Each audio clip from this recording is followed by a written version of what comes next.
예, 여러분 반갑습니다. 오늘도 목요일 오후 2시부터 또 하나님께 영광을 돌리게 되었습니다. 이 하나님의 경륜 5부작 중에서 마지막 강의입니다. 자, 여러분. 자, 오늘이 하나님의 경륜 5번째 시간. 마지막 시간입니다. 하나님의 경륜이라는 게 제가 뭐라고 그랬죠? 하나님의 경륜을 뭐라고 그랬습니까? 하나님께서 어떠한 그 계획을 가지고 이제 이루어 나가는 일, 그게 바로 하나님의 경륜입니다. 그러니까 일을 조직하고 다 이렇게 맞추어서 이렇게 어떤 목표를 위해서 어떤 목적을 가지고 이루어 나가는 것이 이제 하나님의 경륜이에요. 그 하나님의 경륜 안에는 그 하나님께서 제시하는 윤리와 도덕, 또 철학 부분 그런 것도 있겠지요. 있겠지만 하나님께서 뭔가를 우리에게 제시한다는 거죠. 우리 인간들에게. 그래서 이 성경을 주신 겁니다. 여러분들 보시는 이 성경을 주신 거예요. 하나님의 말씀. 그러니까 우리가 신학교를 졸업한 목사, 장로 그런 분들이 이 하나님의 성경, 하나님의 말씀 성경을 대하면서 하나님의 경륜을 모르면 안 되겠죠. 그죠? 하나님의 경륜을 모르면 안 됩니다. 그러면 이게 그냥 도덕적인 말씀, 윤리적인 말씀, 철학적인 말씀 그것밖에 안 돼요. 물론 그것도 필요하지만 그 이상으로 올라가야 되는 거죠. 그래야만 하나님의 경륜을 알 수 있습니다. 그래서 이제 사도 바울도 하나님의 경륜에 대해서 에베소서에서 잘 이야기하고 있어요. 에베소서 1장 9절 또 에베소서 3장 4절 또 에베소서 3장 9절부터 11절까지 보면 하나님의 경륜이라고 참 봅니다. 여러분 성경 가지고 계시죠? 에베소서 3장을 한번 열어볼까요? 에베소서 3장 참이 중요합니다. 하나님의 종이라고 하는 분들이 이걸 모르고 그냥 이 신학교에서 배운 그런 거, 그죠? 그런 걸 가지고 그게 전부 다다 하고 나가다는 정말 안 됩니다. 하나님 마음에 들지 않습니다. 하나님께서 요구하는 길로 나갈 수가 없어요. 그래서 하나님의 경륜이라는 것은 정말 중요합니다. 하나님의 경륜. 그래서 하나님의 경륜을 알아야 돼요. 에베소서 3장에 보면은 여기 나와 있습니다.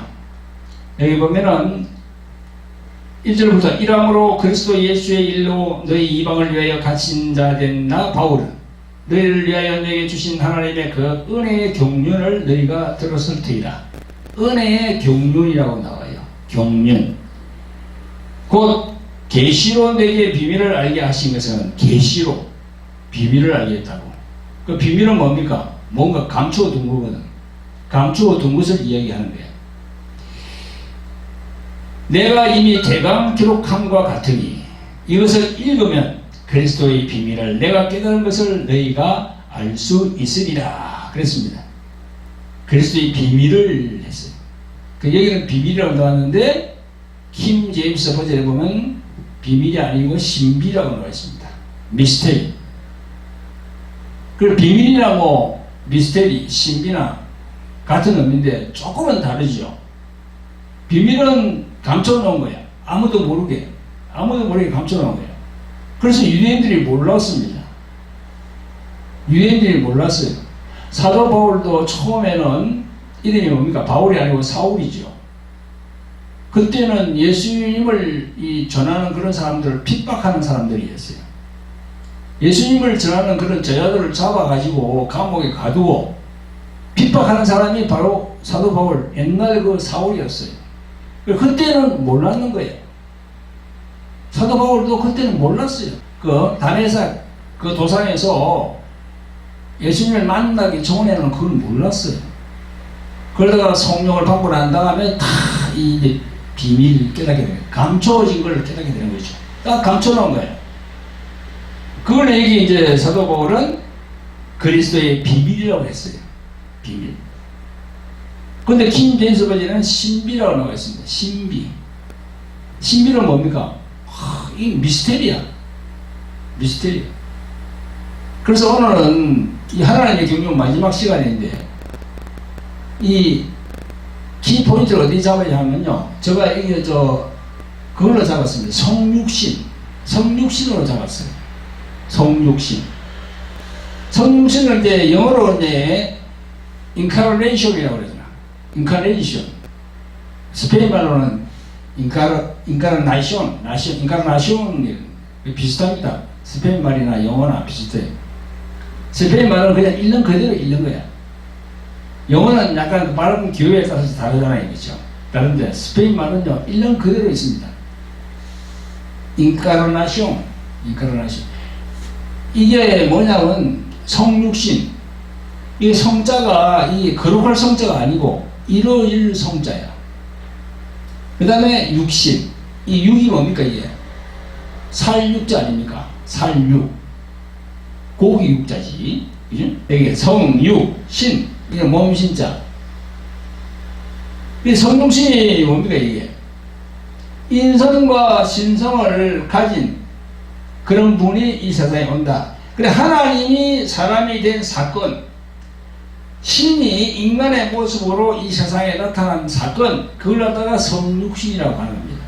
성육신. 그걸 천주교에서도 이야기하고 우리 개신교에서도 이야기해요. 성육신. 다 신학교에서 다 배웁니다.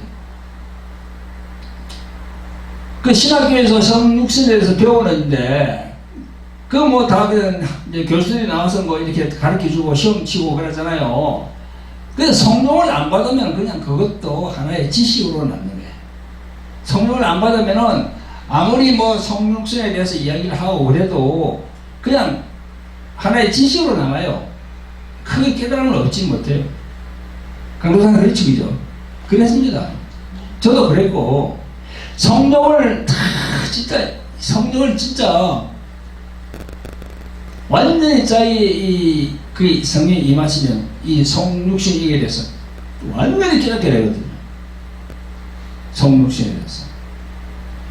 그래서 우선은 먼저 성육신에 대해서 지난주는 뭘 얘기했습니까? 제가 마귀에 대해서 얘기했잖아요. 마귀. 그 마귀 밑에 있는 귀신들, 영적 존재에 대해서 지난번에 말씀을 드렸습니다. 하나님의 경륜 안에서 마귀를 빼버리면 이야기가 안 됩니다. 근데 많은 목사님들, 장로님들 마귀 이야기를 하면 다 그러잖아요. 또 뭐 마귀 이야기 합니까? 또 귀신 얘기 합니까? 그런 얘기를 하지요. 마귀와 귀신 빼면은 안 돼요. 하나님의 경륜 안에는 필수적으로 들어갑니다. 그것도 나중에 좀 이따 말씀드릴게요. 그러니까 마귀나 사탄이나 똑같은 존재거든요. 하늘에 있을 때는 사탄이고 이 땅으로 내가 쫓김을 받았을 때 땅으로 내려오면 그게 마귀가 되는 겁니다. 그래서 예수님도 마귀라고 그랬어요. 사탄이 하늘로부터 번개같이 떨어지는 걸 내가 보았노라. 땅에 오면 마귀가 되는 겁니다. 그럼 마귀나 사탄이랑 똑같은 존재예요. 부르기가 이제 달라지는 거지. 자, 그걸 좀 이따 말씀드리고 성육신에 대해서 말씀을 드릴게요. 성육신.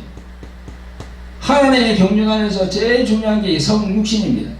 성육신은 조금 전에 제가 뭐라고 그랬습니까? 하나님이신 그분이 몸을 입고 온다고 이 땅에. 이게 신비 아닙니까 이게? 이게 하나님의 비밀이야. 딱 숨겨놨어 이걸. 어떻게 그 하나님께서 이 천한 이 세상에 인간의 육신을 입고 오십니까?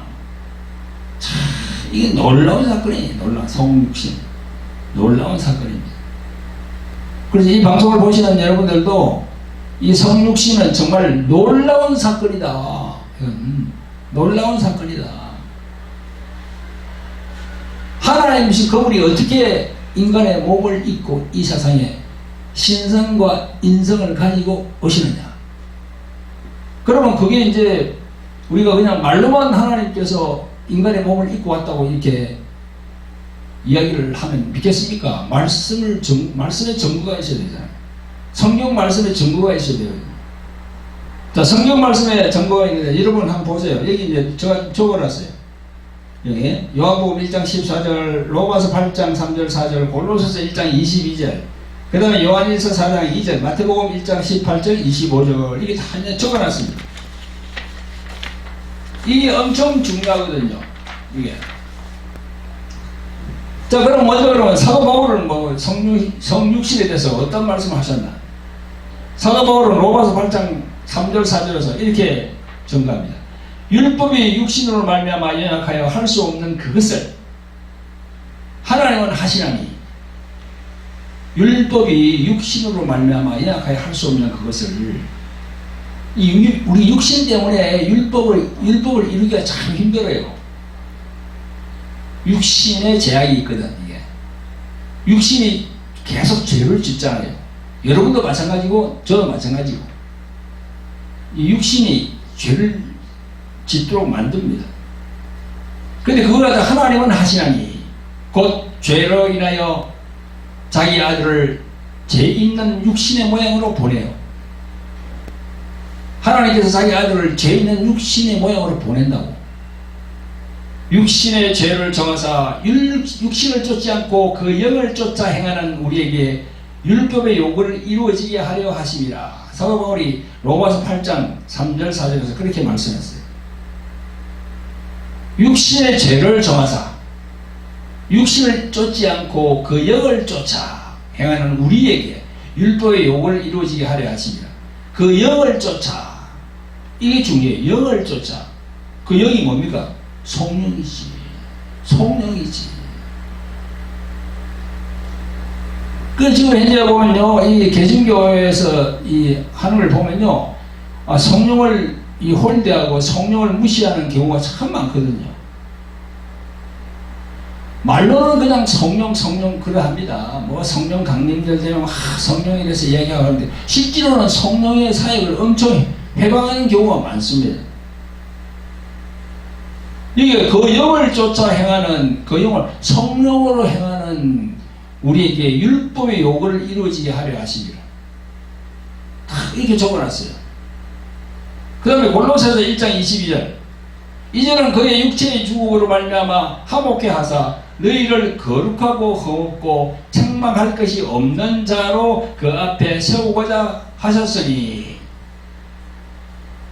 그러니까 영으로 쫓아, 성령을 쫓아 행하는 우리에게 율법의 요구를 이루어지게 하는 거예요. 율법은 뭡니까? 사망의 법이거든. 율법. 사망의 법입니다.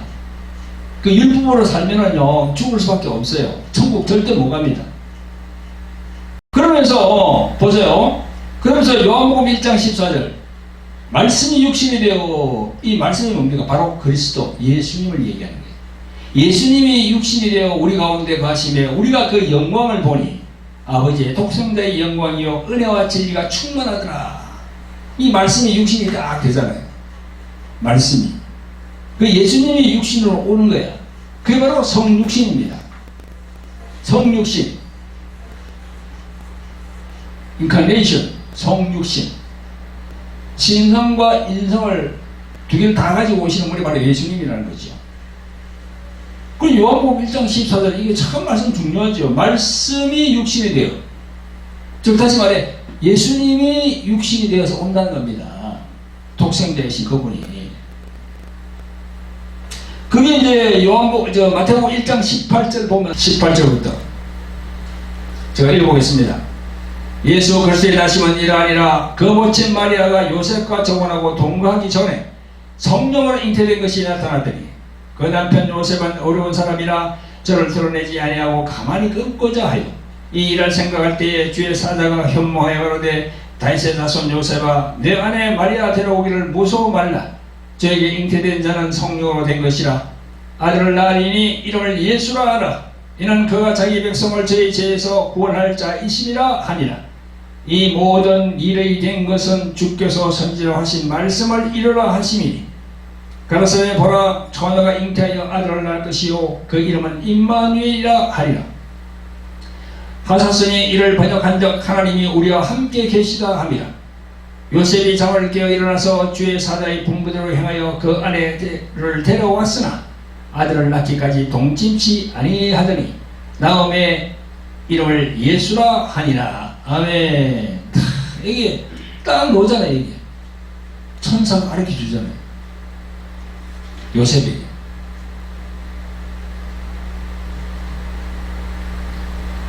그리고 그 다음에 이제 또 마태복음 2장으로 넘어가면요, 또 그 기사가 또 나옵니다. 2장으로 넘어가면 왜 이 예수님께서 구약 성경에 기록된 대로 이 오시는 것이 다 나와 있어요.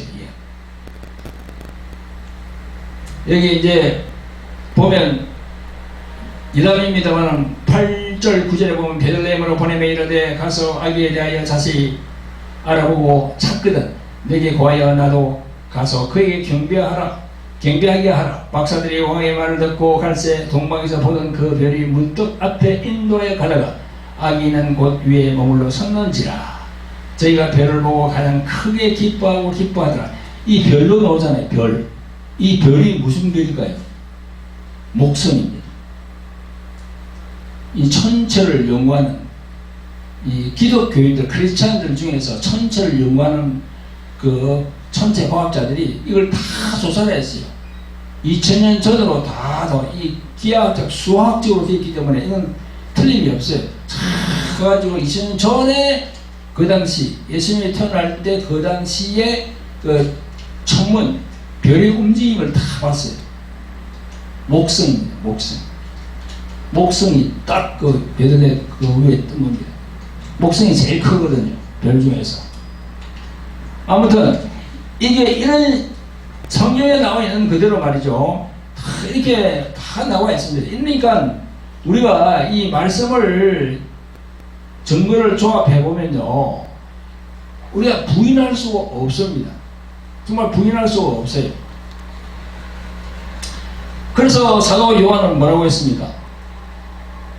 사도 요한이 요한일서 4장 2절 3절에 보면 이렇게 말씀합니다. 하나님의 영은 이것으로 알지니 곧 예수 그리스도께서 육체로 오신 것을 시인하는 영마다 하나님께 속한 것이요 예수를 시인하지 아니하는 영마다 하나님께 속한 것이 아니니 이것이 곧 적 그리스도의 영이니라. 오리라 한 말을 너희가 들었거니와 이제 벌써 세상에 있느니라 했어요. 아멘. 그래, 예수님을 육체로 오신 것을 시인하는 영마다 하나님께 속했다. 예수님이 육체로 오신 걸 부인하면 그게 바로 적 그리스도입니다. 그걸 아셔야 돼요. 여기 분명히 나와 있거든요. 육체로 오신 것을 시인을 해야 돼요. 그래 말해 하나님께 속했다고 증거하고 있습니다.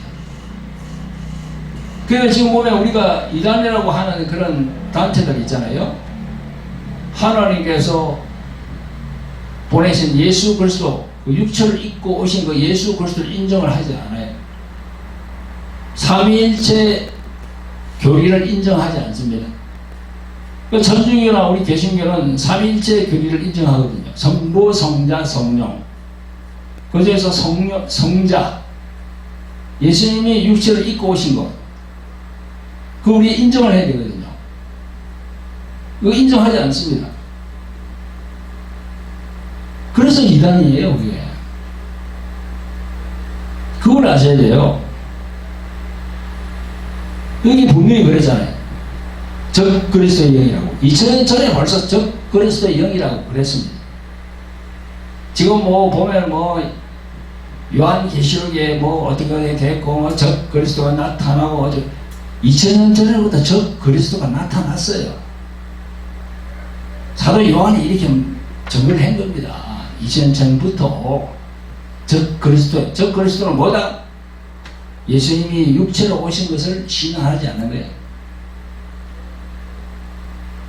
예수님이 육체로 와야 되거든요. 예수님이 육체를 입고 태어나야 됩니다. 성모 마리아 태중에 잉태되어서 왜 그렇게 태어나야 되느냐? 죄를 없애기 위해서는 하나님이신 그분이 육체를 입고 태어나야 돼요. 성령으로. 그래야만이 나중에 죄를 수확할 수 있고, 또 그렇게 육신을 입고 오셔가지고 십자가에 올라가셔야 돼요. 그래서 피를 흘려야 돼요. 그 레위기절인가요? 그거 보면은 육체의 생명은 피에 쓰리라 그랬어요. 육체의 생명, 우리 그렇잖아요. 우리 육체의 생명이 피 있잖아요. 우리가 다, 여러분들이나 저나 피를 다 흘려버리면 죽습니다. 그래서 피가 바로 생명이에요.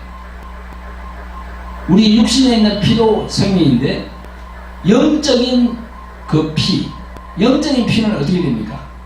예수님이 십자가에 올라가서 피를 흘려야 돼요. 그게 바로 영적인 피입니다. 우리가 그걸 믿음으로 마귀와 이 사단의 굴레에서 벗어날 수 있는 겁니다. 그래서 예수님께서는 육체를 입고 오셔야 됩니다. 그리고 육체를 입고 오시려고 그러니까 성모 마리아 태중에 잉태가 되어야 돼요.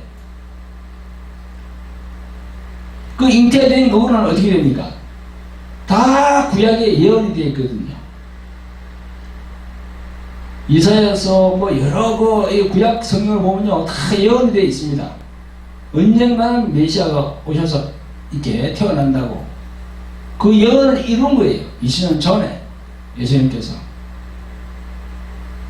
선지자의 말씀을 통해서. 아까도 우리 있죠, 마태복음 1장을 보면요, 선지자 예언에 의해서 하나씩 이루어지는 거예요.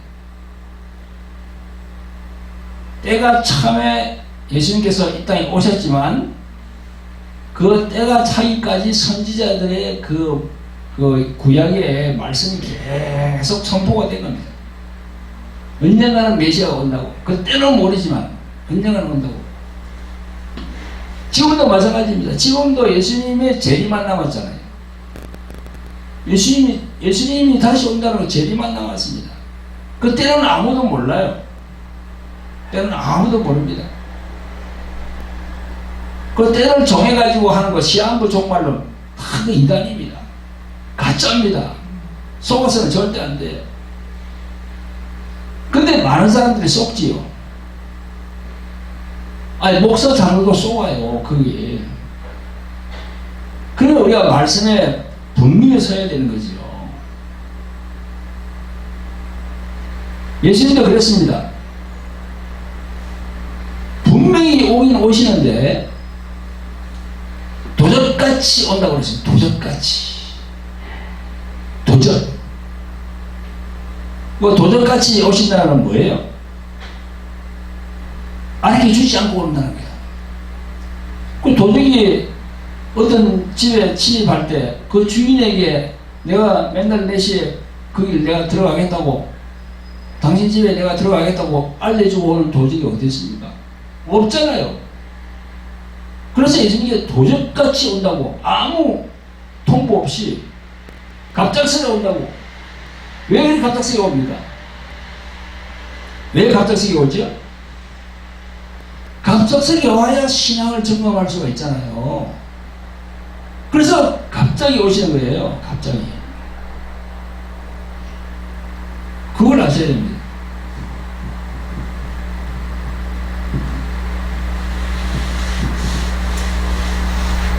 이 성육신에 대해서 제가 이렇게 좀 길게 말씀을 드렸는데요. 그래서 이제 그런 말씀을 많이 하죠. 천주교도 그렇고 우리도 그렇고 강생이라는 말을 많이 쓰잖아. 강도사님 강생이 많이 들었죠? 강생구속. 강생. 그 강자가 이 내릴 강자이다. 떨어질 강자. 내린다는 거야. 생자는 살생자고. 그게 강생하신다는 것은 예수께서 내려오신다는 겁니다. 이 땅에. 그래서 내려오셔가지고 십자가에 그 죽으시고 부활하신 다음에 이제 하늘로 올라가시고 그 다음에 성령이 오신 지도 벌써 2000년이 지났습니다. 지금 그렇게 되어 있어요. 그래서 여러분 우리 돌항아리 TV 혹은 주 에베네셀 교회 TV 안에 그 유튜브 글로 들어오시면은 재생 목록이 있습니다. 재생 목록에 보면은 하나님의 경륜 5부작 해서 5편을 제가 계속 올리고 있습니다. 오늘이 이제 마지막이니까 지금까지는 4편을 올려놨어요. 오늘은 이제 마지막이니까 5번째를 올리면 이제 5부가 되는 거지. 5편이 그걸 올려놨거든요. 그래서 여러분들이 이 하나님의 경륜에 대해서 뭔가 계속 좀 알아봐야 되겠다. 성령의 인도를 받아야 되겠다. 그래 생각하시는 분은 돌항아리 TV나 주 에베네셀 교회 TV 안에 들어오셔가지고 재생 목록 하나님의 경륜 5부작 제목이 그리 되어 있으니까 그걸 열어보시면 5개 그 동영상이 있어요. 그걸 1편부터 계속 5편까지 계속 몇 번을 보시는 거예요. 계속. 한 번 봐서는 안 됩니다. 이렇게 한 번 강의를 들어가지고 되지는 않는 거예요. 계속 1편부터 5편을 계속 이렇게 보다 보면은 성령께서 역사합니다. 성령께서 역사하시는 거예요. 인간의 지식으로 아는 게 아니고요. 성령께서 어느 순간 탁 알게 하시는 거예요. 아, 이렇구나. 하나님의 경륜이 이렇구나. 성경 창세기부터 요한계시록까지 이 전체 내용이 바로 이런 거구나. 이걸 알게 되는 거지. 그렇게 노력을 하셔야 돼요. 여러분들이 뭐 신학교 뭐 3년, 4년, 5년, 신대원까지 그렇게 공부해가지고 이거 다 아는 게 아니에요. 성경도 많이 읽어야 돼요. 성경도. 여러분 목사 안수받은 분인데 지난번에 보니까 아니 성경을 한 번도 읽지 않았더라고. 한 번도. 통독을 한 번도 안 했더라고. 통독을. 그래가지고는요 하나님의 경륜을 알 수가 없습니다. 그래서 기도를 하루에 뭐 7시간씩 10시간씩 뭐 그죠? 24시간 중에서 절반을 뭐 기도를 하고 그렇게 하더라도 아 기도 그리 많이 하면 아 대단하다 그렇게 생각하겠죠. 그러나 기도도 중요하지만 말씀을 읽고 쓰는 것도 중요해요. 말씀을 읽고 쓰는 거 이게 중요합니다. 말씀을 읽고 쓸 때 성령께서 감동을 주시거든요. 근데 이게 우리 개신교의 형태가 어떻게 되어 있냐 그러면 성령을 우리 이번 주가 6월 8일이죠. 주일이 성령 강림절이죠. 성령이 오신 걸 우리가 축하하고 성령께 영광을 돌리고 하는 게 바로 성령 강림절 아닙니까? 그죠? 근데 말은 뭐 성령께 우리가 그거 한다고 하지만 실제로 말이죠. 성령께 이렇게 하시는 분들이 그런 목사님들이 반대로 나가는 분들이 참 많아요. 반대로. 말은 성령 하지만요. 이 성령의 인도, 성령을 말이죠. 이게 뭐랄까요. 뭐 회방한다는 거는 조금 그렇고 성령을 인정하지 않은 분들이 참 많습니다. 그게 신학적인 것 때문에 그렇거든요. 끊어가지고 이렇게 세대주의 신학으로 다 이렇게 된 그런 목사님들이 공부한 목사님들이 많습니다. 그 세대주의 신학은요, 성령을 인정하지 않아요. 그냥 이 말씀, 성령 말씀만 있으면 된다고 얘기하거든. 그러면서도 뭐 성령 얘기하거든요. 오늘 여기 보세요, 여기 로마서 8장 3절 4절에 이 4절에 육신의 죄를 정하사 육신을 쫓지 않고 그 영을 쫓아 행하는 우리에게 율법의 요구를 이루어지게 하려 하십니다. 그 영을 쫓아. 그 영이 어떤 영입니까 이게? 성령이요. 아니 이런 구절은 성령을 얘기하면서 또 세대주의 그걸 공부한 사람들은 또 성령이 그냥 끝났대. 20년 전에 잠깐 뭐 이렇게 하다가 그때 성령이 와 계셨고 지금은 이 말씀만 가지고 된다고. 무엇이 이야기가 맞지는 않아요 지금. 아무튼 그거는 좀 이따 말씀드리고, 여러분 하나님의 경륜, 조금 전에 제가 뭘 말씀드렸죠? 성육신. 예수님이 성육신, 어떻게 육신을 가지고 오셨냐, 여기 이 땅에 육신을 가지고 와야만 하는 그런 일이 있습니다. 그 일이 있었습니다. 육신을 가지고 와야 하는 그 일이 뭘까요? 왜 예수님이 성모 마리아 태중에 육신으로 있게 됐고 또 태어나서 33년 동안 사시다가 십자가에 올라가서 피를 흘리고 죽으시고 다음에 또 부활하시고 그런 과정을 왜 거쳤을까? 왜? 그게 이제 두 가지가 이유가 있어요. 첫째가 뭐냐? 이 구속사입니다. 구속사. 인간을 구원하기 위해서 오신 거예요. 인간을 이 죄의 굴레에서 벗어나게 하기 위해서 오신 거예요. 우리 개신교가 이 구속사 가르치잖아요. 하나님이 인간을 구원하기 위해서 하나님께서 친히 몸을 입고 오셨다는 겁니다. 그래? 그게 이제 구속사예요.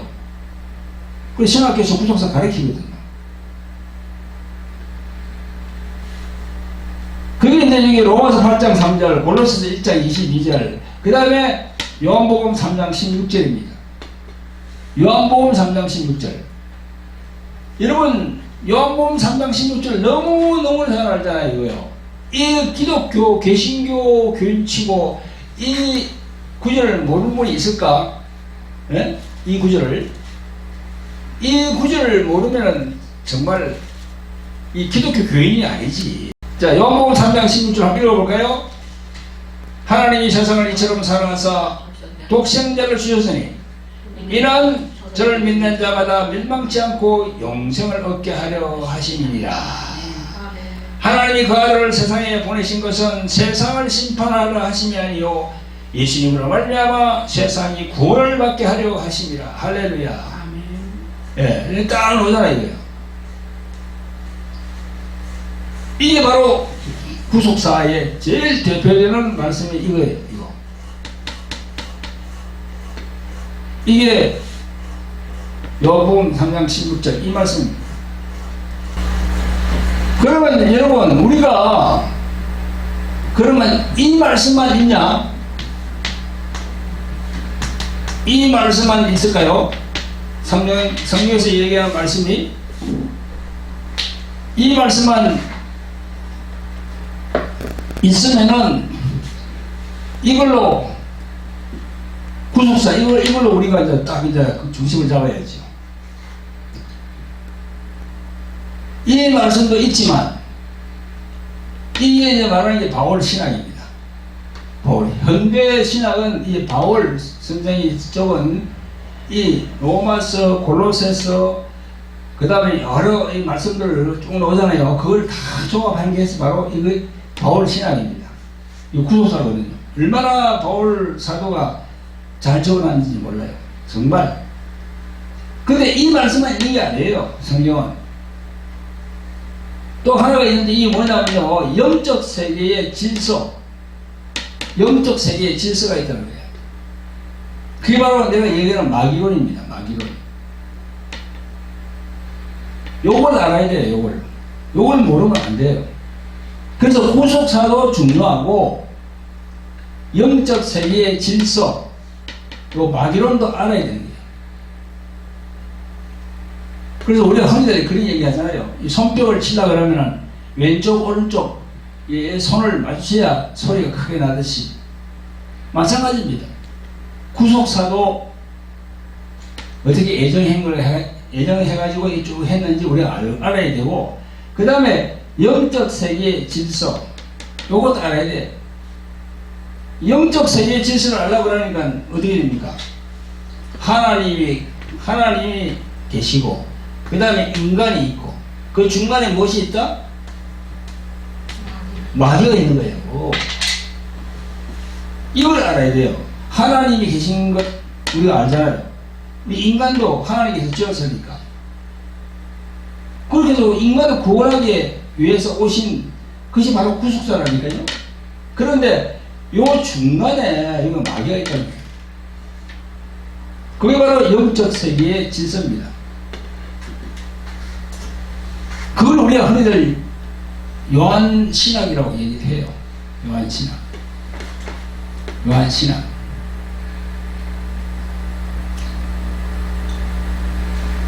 여러분, 우리가 마태, 그 다음에 마가, 누가, 요 세 복음을 뭐라고 합니까? 우리가 공간복음이라고 하잖아요.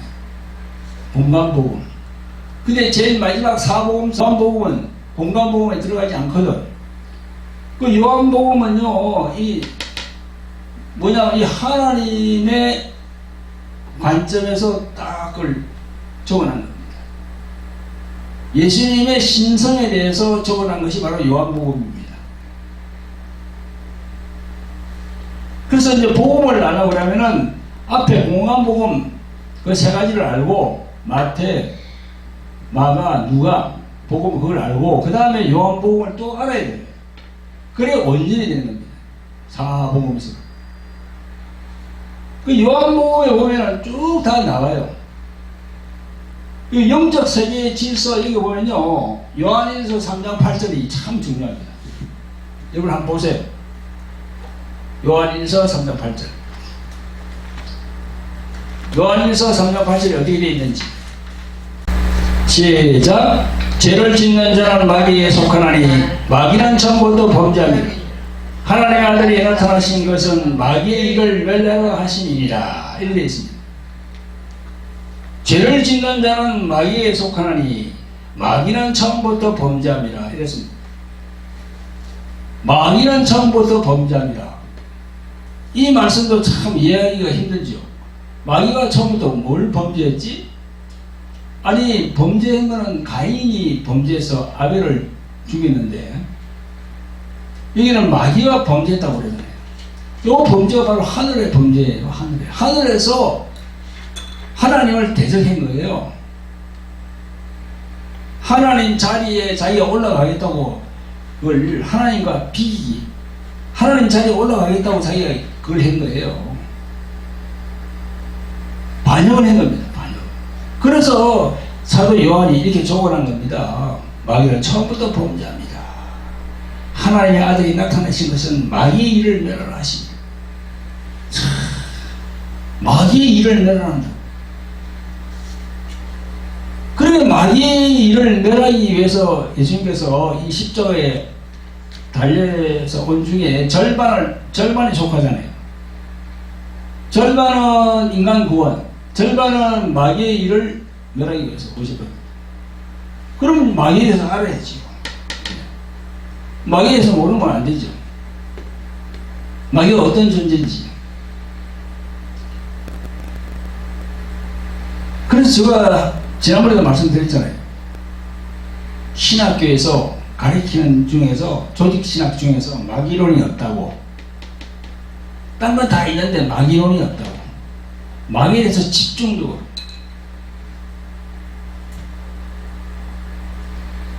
그 요한일서 3장 8절이 제일 대표되는 구절이 바로 이겁니다.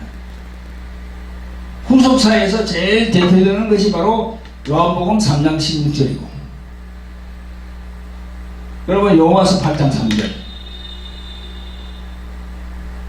그래서 바울 신학을 보면요, 바울 신학, 사도 요한은요, 율법과 보험에 대해서 이렇게 신학적인 정리를 해놓지 않았습니다. 그런데 이 사도 바울이 적은 이 로마서라 이런 걸 쭉 보면요, 신학적인 걸 진짜 잘 정리해놨어요. 율법과 복음에 대해서 잘 정리를 해놨습니다. 그 잘 정리해놓은 걸 이제 정립을 해서 그걸 가지고 신학에서 가르치는 거예요.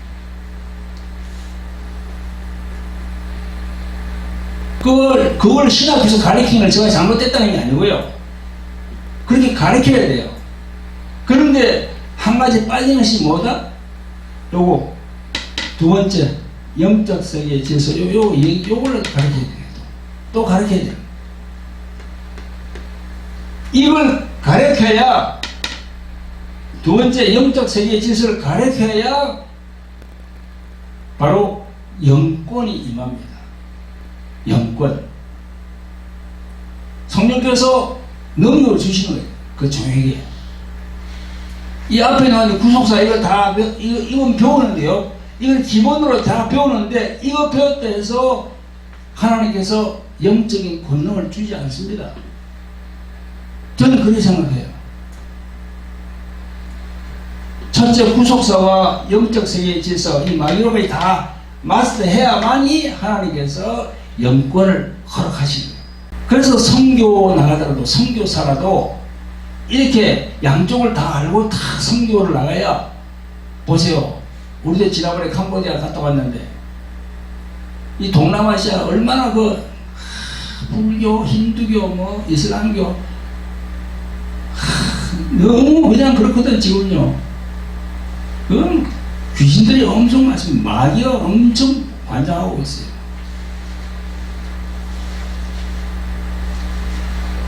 그런 영권이 있어야 돼요. 능력이 있어야 되는 거예요. 선교사라도. 그리고 제가 생각할 때는 선교 나가는 선교사님도 이곳에 와서 이런 걸 배워야 돼요.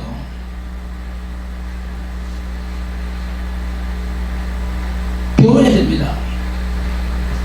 자신의 타이틀, 목사님, 선교사님 다 내려놓고, 나는 그냥 병신도입니다 하고 바짝 하나 내려놓고 이걸 배워야 돼요. 그래야 정말 하나님께서 쓰시는 종이 되거든요. 자, 하나님의 경영 5부작 중에서 오늘 마지막입니다. 마지막. 하나님께서 창세기부터 요한계시록까지 쫙 이렇게 진행되면서 하나님께서 우리에게 주시는 그것이 뭐다? 그걸 우리가 알아야 되는 거지.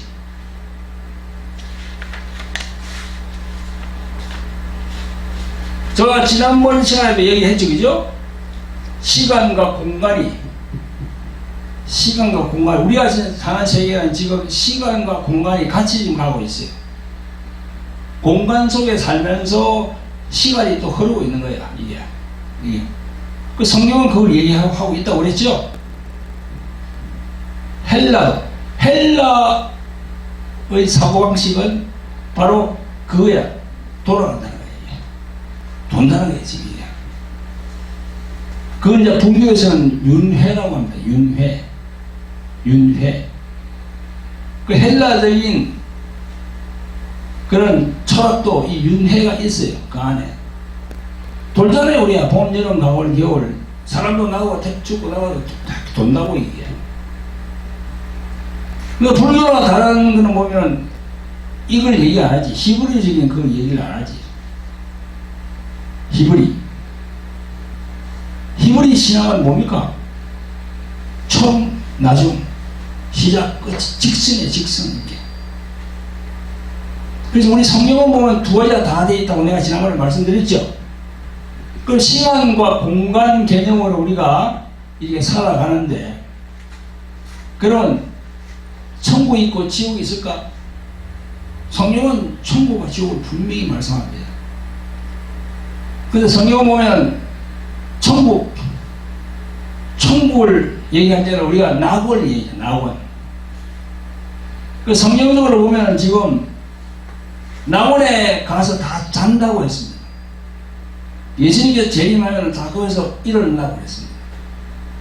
그 다음에 천국으로 들어가는 거예요. 낙원에서. 그러면 이제 지옥은 어떻게 됩니까? 지옥은 지옥 가기 전에 음부라고 얘기합니다.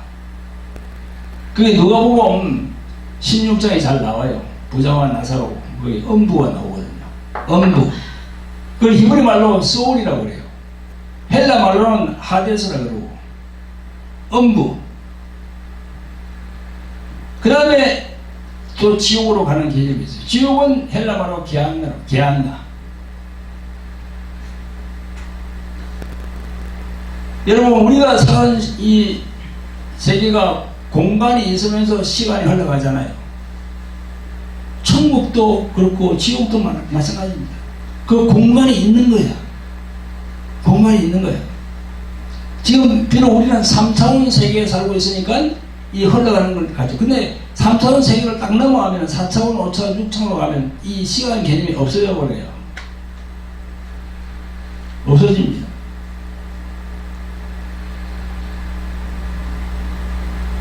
그래서 이제 예수님을 제대로 믿지 않으면은 천국을 가지 못하는 거예요. 나홀에 가지 못하는 거예요. 그 누가복음 16장에 보면은 어떻게 되어 있습니까? 아브라함이 그러잖아요. 나사로가 이렇게 넘어온 거기 큰 이 구렁이 있다고. 큰 구렁. 네? 크게 이렇게 해놓은 구렁이 있다고. 여기 넘어오지도 못하고 여기서 가지도 못하고 그렇다고 그렇게 얘기하잖아요. 아브라함이.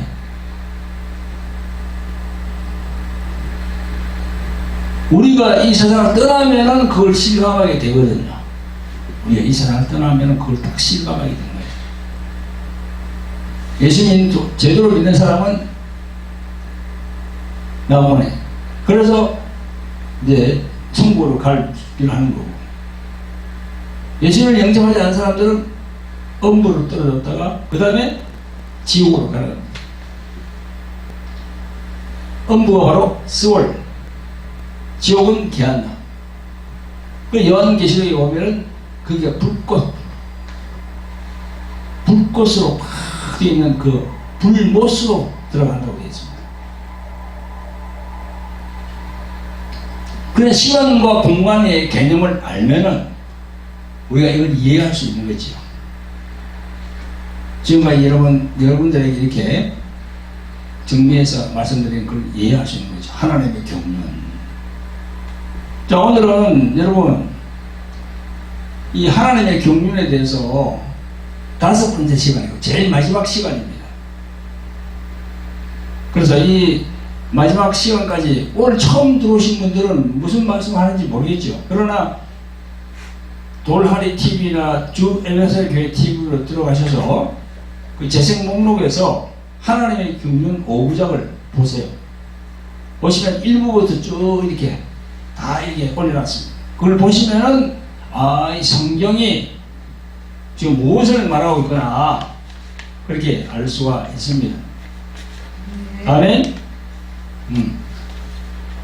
그리고 이것도 여러분 오늘 오신 분들도 이거 꼭 인터넷에서 사진 한번 찾아보세요. 예수님께서 이 지구를 손에 다 올리고 있다. 이게 뭡니까 이게? 5대양 6대주의 주인은 누구다? 바로 예수 그리스도. 그분이시다.